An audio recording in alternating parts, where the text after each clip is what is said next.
Hello, xin chào tất cả các bạn. Cảm ơn các bạn đã đăng ký kênh và quay trở lại với kênh channel của mình.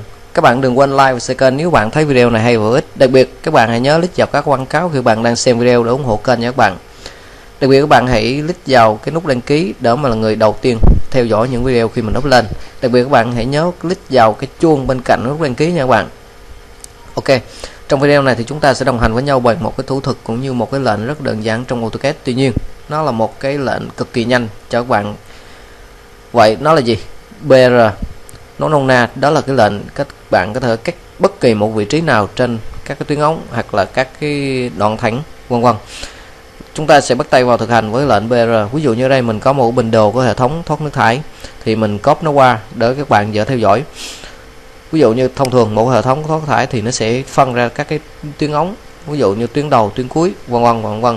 Thì ở đây nó đang bị dính như thế này thì làm thế nào để các bạn có thể cắt ra từng cái đoạn. Nó rất là nhiều cách, tuy nhiên hôm nay mình sẽ giới thiệu cho các bạn cái cách đó là sử dụng lệnh BR. Ok, BR sau khi các bạn nhận lệnh thì các bạn hãy click vào và xé nó ra. Như vậy là nó đã tách ra thành hai tuyến cho các bạn. Rất nhanh, rất đơn giản. BR.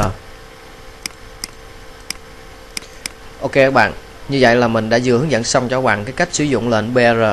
Và trong cái video tiếp theo mình sẽ hướng dẫn cho các bạn một cái lệnh làm thế nào để các bạn bắn một cái đoạn thẳng kết nối với một cái vị trí bất kỳ các bạn muốn.